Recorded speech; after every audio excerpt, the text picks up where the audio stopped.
Bara 2025 social media irraa hojjechuu barbaannaan iskiriina bilbila keessanii waraabuu waan dirqamaati. Garuu aappiiwwan iskiriin reekarder baay'ee jiran keessaa isa kamiin filachuu dandeenya? Maaliif? Har'a aappiiwwan iskiriin reekarder kan bilisaan argattanii fi filatamoo ta'an 4 qabadhee dhufeen jira. Dhuma irratti isa kan filachuu akka qabdan sirriitti waan inni isin hubachiisuuf hanga dhumaatti na waliin turaa jecha namoonni karaa gabaabaa fi salphaa ta'e waa barachuu barbaadan subscribe godhuu hin dagatinaa amma garasumatti. Aappiiwwan iskiriina waraaban kan bara 2025 kana keessa beessi ta'an afuraffaarraa eegalee haga tokkoffaatti isiniif kaaya. Dhumarraa eegaluudhaan gara jalqabaa deemna jechuudha. Egaa afuraffaarraa yeroon eegalu aappiin afuraffaarratti isiniif filadhe Super Screen Recorder jedhama. Aappiin kun aappii bareedaadha. Maaliif filatte yoo naan jettan qabxiilee afran tokkoof filadhe. Inni jalqaba aappiin kun namoota erga viidiyoo waraabanii booda achumaan edit godhaniif aappii baay'ee gargaarudha. Qabxiin lammadaa fees kaameraa yookaan ammoo fuula keessan mul'isaa itti fayyadamuu dandeessanii. Qabxiin sadaffaa immoo intarfeesii salphaa fi bareedaa ta'e waan qabuuf jechaadha aappiin kun kan hin filadheef. Aappii kana argachuudhaaf Play Store irraa Super Screen Recorder jettanii yeroo barreessitan isiniif dhufa. San booda isa gabbuufachuudhaan yeroo isa bantan intarfeesiin isaa yookaan ammoo daashboordiin isaa isa kana fakkaata. Akkuma agartan wantoota baay'ee of keessaa qaba. Egaa mallattoo kaameraa kanarra tuqachuudhaan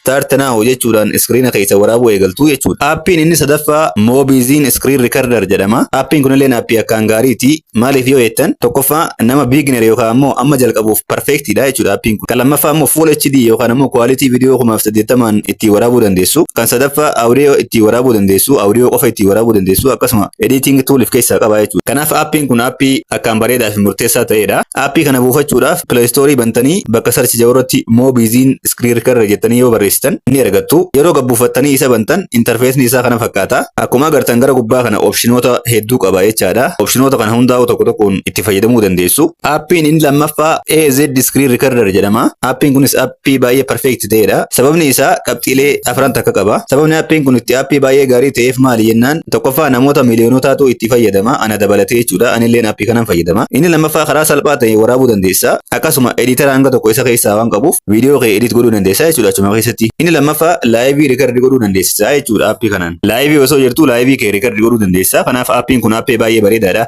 AZ Screen Recorderiin kun baay'ee bareedaadha jechaadha. Aappii kana Play Store keessaa AZ Screen Recorder jettanii yeroo barreessitan isiniif dhufa. San booda gabbuufattanii yeroo bantan interfeesni isaa akkuma agartan kana fakkaata. Gubbaa kanarraa opshinoota viidiyoo jedhutu jira, kan screenshot jedhutu jira, utility fi settingii kan jedhan of keessaa qaba jechaadha. Egaa record kan jedhu irra tuqattanii viidiyoo keessan itti waraabachuu eegaltu jechuudha aappii kanarra. Kanaaf aappiin kun aappii baay'ee bareedaadha. Aappiin an tokkoffaarra isiniif kaahe X Recorder jedhama. Aappii kana kaampaanii InShot jedhamutu dalage. Kaampaaniin kun ammallee viidiyoo editarillee hin qaba jechaadha. InShot kan jedhamtu. So aappiin kun X Recorder jedhama. Aappii kana jalqaba malee keessa yoo jettan tokkoffaa itti fayyadamni aappii kanaa baay'ee salphaadha. Lammaffaa qualitiin viidiyoo isaa baay'ee olaanaadha. Akkasuma sagalee fi iskiriina iddoo tokkotti waraabuu dandeessisa jechaadha. Akkasumallee watermarkii hin qabu. Kanaaf aappiin kun aappii baay'ee smart ta'edha jechaadha Screen Recorderiidhaaf. Aappii X Recorder jedhamu kana argachuudhaaf silkii keessan irraa gara Play Store deemtanii bakka sarchii sanitti X Recorder jettanii yeroo barreessitan akkuma agartan kana isinii dhufa. Isa kanarra tuqachuudhaan buufattanii yeroo bantan interfeesa yookaan daashboordii isaa isa kana fakkaata. Gara jalaa kana opshinoota baay'eetu jira jechaadha. Opshinoota jiran keessaa viidiyoo irra tuqattanii iskiriina keessa waraabuu eegaltu jechaadha. Mee saampilaaf iskiriina tokko waraabeen isin agarsiisa. Record kan jedhu irra erga tuqannee booda facecam kan jedhu yoo on gootan kaameraadhaan waraabuu dandeessu. Sana booda allow jettanii start now erga jettanii booda viidiyoo keessa waraabuu eegaltu jechaadha. Erga waraabdanii booda haala amma agartan kanaan waraabaan jira. Erga waraabdanii booda yoo cufuu barbaaddan mallattoo kaameraa cinaa silkii irra teessu irra tuqachuudhaan stop kan jedhu irra tuqachuu dandeessu. Stop kan jedhu irra tuqachuudhaan dhaabuu dandeessu jechuudha. Akkaataa itti fayyadama aappii kanaa viidiyoo diteelii yoo barbaaddan komentii irratti na beeksisuu dandeessu isiniif hojjedha jechaadha.